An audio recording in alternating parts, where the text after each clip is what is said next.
βρισκόμαστε στο 7ο κεφάλαιο του Ευαγγελίου του Λουκά, όπου περιγράφεται, ζωγραφίζεται με θαυμάσια και μοναδικά χρώματα το γεγονός, το ιστορικό του καλέσματος του Ιησού Χριστού σε ένα σπιτικό για να φάει. Τούτο το κάλεσμα, την είσοδο του Κυρίου Ιησού Χριστού στο σπιτικό εκείνο, την πληροφορήθηκε.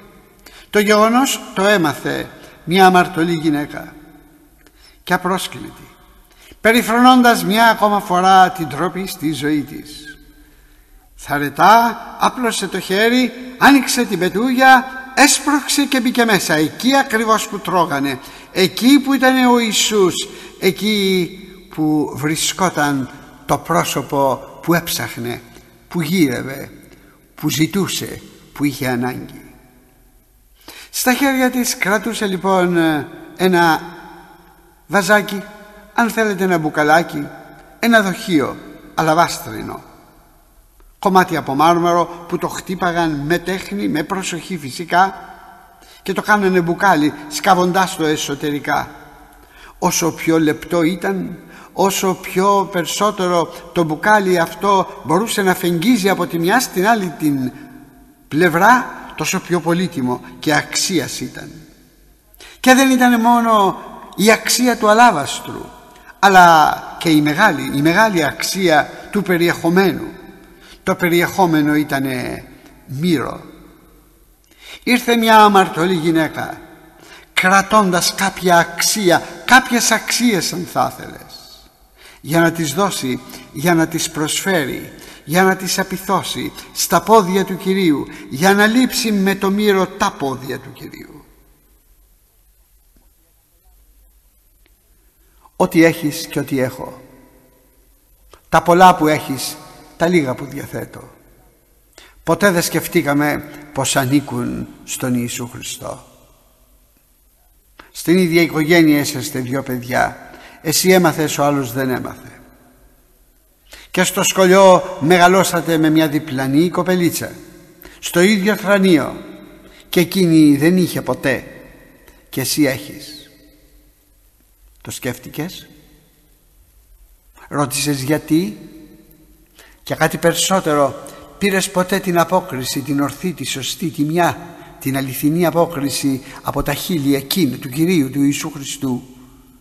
Εγώ σου τα χάρισα, εγώ σου τα έδωκα, απ' τα χέρια μου βγήκαν, προϊόν της καρδιάς μου και της αγάπης μου ήταν όλα τούτα. Το ότι έμαθες, το ότι άνοιξες μαγαζί, το ότι έκαμες σπιτικό, το ότι έχεις παιδιά, το ότι όποια, εγώ σου τα χάρισα. Κάποιοι άλλοι θα σου πούνε πως ήσουν έξυπνος, και κάποιοι άλλοι θα σου πούνε πως ήσουν καπάτσος και δυνατός. Κάποιοι άλλοι θα σου πούνε πως ήταν κάποιο σύστημα, γι' αυτό έχεις, και κάποιοι άλλοι θα πούνε κάτι άλλο, ό,τι άλλο. Άφησέ τους να το πούν. Όμως τίποτα από αυτά δεν ακουμπάει την αλήθεια. Η πραγματικότητα, αξεπέραστη, ευλογητή, δυνατή και μεγάλη, αληθινή είναι μια. Όλα όσα διαθέτουμε τα πήραμε από τα τρυπημένα χέρια της αγάπης του Ιησού Χριστού.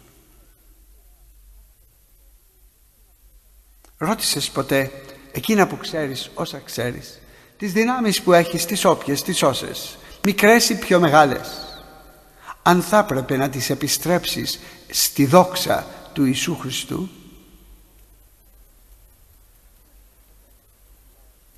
Σκέφτηκες ποτέ πως ξεκινάει η Κυριακή σου? Και δεν ξέρω αν σκέφτηκες ποτέ τι πάει να πει Κυριακή. Κυριακός, Κυριακή, Κυριακόν ελληνικά πάει να πει κάτι που ανήκει στον Κύριο. Το Κυριακόν δίπλων είναι η Θεία Μετάληψη που γίνεται την Κυριακή. Είναι προϊόν, είναι αφιέρωμα, κάτι περισσότερο, θεσμός που εσύστησε ο Κύριος. Πώς περνάς την Κυριακή σου? Πιστεύεις αλήθεια πως η Κυριακή είναι η μέρα για να ξεκουραστείς, για να κοιμηθείς, να παίξεις τένις, να κάνεις μπάνιο? Πιστεύεις πως η Κυριακή είναι ακριβώς η ημέρα να φας περισσότερο και καλύτερο από όλες τις άλλες μέρες? Έλεγε κάποιος, που ξέρει από αυτά τα πράγματα, καθώς έχει αποθήκες με ποτά, πως την Κυριακή καταναλύσκονται σε μπύρα, σε πιωτά, σε κρασιά, σε αναψυκτικά ποσότητες 2 φορές και κάτι περισσότερες από κάθε άλλη μέρα ξεμοναχιασμένοι. Αυτή είναι η Κυριακή. Σκέφτηκες ποτέ, αλήθεια, μετά το μεσημεριανό το φαγητό, κάποιον φίλο, κάποιον γνωστό, κάποιο συνάδελφο, κάποιο συγγενή που είναι μόνος σε κάποιο νοσοκομείο? Πήρες ποτέ 1 κιλό πορτοκάλια και πήγες χαμογελώντας να σταθείς δίπλα, να καθίσεις στο κρεβάτι του? Μη συχαίνεσαι. Αλίμονο, όλη η ζωή είναι γεμάτη αρρώστια και μικρόβια. Αλήθεια, πώς διαθέτουμε όλα εκείνα που ο Χριστός μας χάρισε? Κι αν κάποιος μου πει, μα πες μου, το δικό μου το πολύτιμο ποιο είναι, θα σου απαντούσα με μια φράση, με ένα εδάφιο, με ένα χωρίο από την Αγία Γραφή: Ιε μου, δώσ' μου. Ναι, Πατέρα, να σου δώσω. Να σου δώσω τις δυνατότητες, τις ικανότητες, τα υλικά στοιχεία, όσα μου δώσες, ακόμα περισσότερα, καθώς κέρδισα. Πόσα κέρδισα? Τίποτα από αυτά. Ιε μου, δώσ' μου την καρδία σου.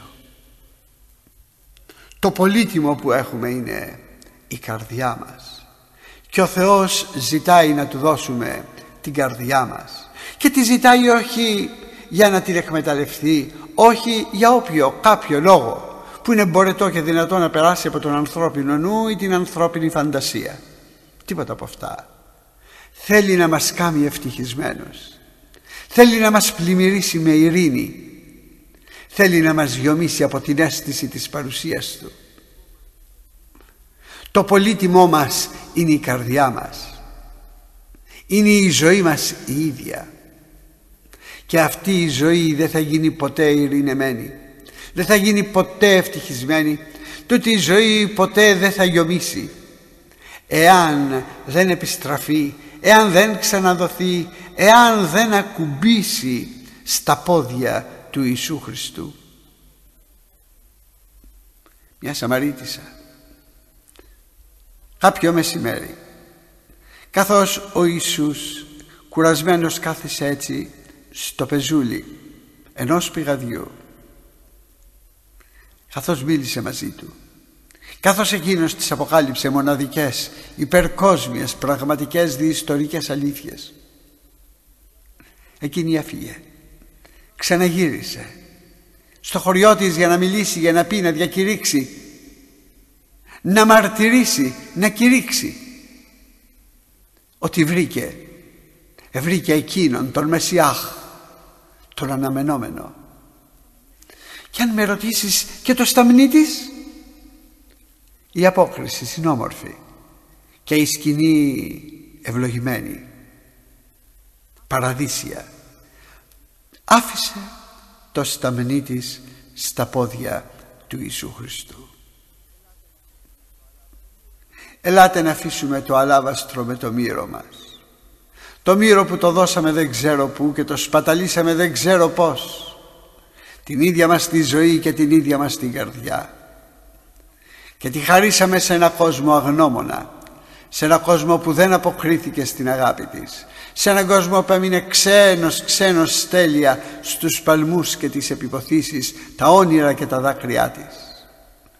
Φορτώσαμε την ίδια μας τη ζωή σε ένα καράβι και το είδαμε να βουλιάζει στα νερά των ονείρων μας. Ελάτε να ξαναγυρίσουμε, ελάτε να επιστρέψουμε, ελάτε να αλλάξουμε σελίδα, ελάτε να ξεκινήσουμε μια καινούρια ζωή. Με το αλάβαστρο, με το μύρο, με τη ζωή, με την ευγνωμοσύνη και το ευχαριστώ της καρδιάς μας ακουμπισμένο στα πόδια του Ιησού Χριστού. Πουθενά δεν λέει ο Ιησούς Χριστός να τον πιστέψουμε, λέει κάτι άλλο, τόσο όμορφο: δοκιμάστε με, γεύσαστε και θα δείτε. Η ζωή έχει θαυμάσιες, όμορφες, μοναδικές σελίδες, ομορφιάς και ειρήνης. Είναι εκείνοι οι άνθρωποι που κατεσπαρμένοι σε όλο το μήκος της ιστορίας της στάθηκαν άνθρωποι ειρήνης, ευλογίας, αγάπης, παροχών στη ζωή της ανθρωπότητας. Κι αν τους ρωτήσεις, κι αν τους μιλήσεις, κι αν ξεφυλίσεις τις σελίδες της ιστορίας τους, θα σου πούν: ήταν μια ζωή που την είχα αφιερώσει, την είχα δώσει ένα αλάβαστρο μύρου που το είχα ακουμπήσει στα πόδια του Ιησού Χριστού. Ξέρεις πως γινότανε παλιά οι εγχειρήσεις? Τους δένανε με λουρίδες, με πετσιά, χέρια, πόδια στη μέση και τους ποτίζανε κρασί με σμύρνα, να πέσουν κάπως οι πόνοι και να γίνει η εγχείρηση. Ο πρώτος που εφεύρε το αναισθητικό, ένας γιατρός, είναι ο Σίμψον. Όταν ρωτήθηκε και όταν κάποιος δημοσιογράφος του είπε: «Μα πρέπει η ανθρωπότητα, κύριε Σίμψον, να σας γράψει στις πρώτες σειρές των μεγάλων ανθρώπων στην προσφορά της αγάπης σας», εκείνος αποκρίθηκε: «Δεν έκαμα τίποτα, απολύτως τίποτα. Πήρα από τα χέρια της αγάπης, τα τρυπημένα τα χέρια του Ιησού Χριστού, τούτη την ανακάλυψη, και την απίθωσα στα πόδια του σταυρού του». Έλα να ξεκινήσουμε μαζί, λέει ο Κύριος. Έλα να κάνουμε μια καινούρια αρχή, καλεί ο Κύριος. Έλα να μου δώσεις το αλάβαστρό σου που το σκόρπισες σε αγάπες και σε έρωτες, σε αποτυχίες και σε δάκρυα και σε κάποιες σελίδες που δεν θέλεις να τις σκέπτεσαι και να τις θυμάσαι πια.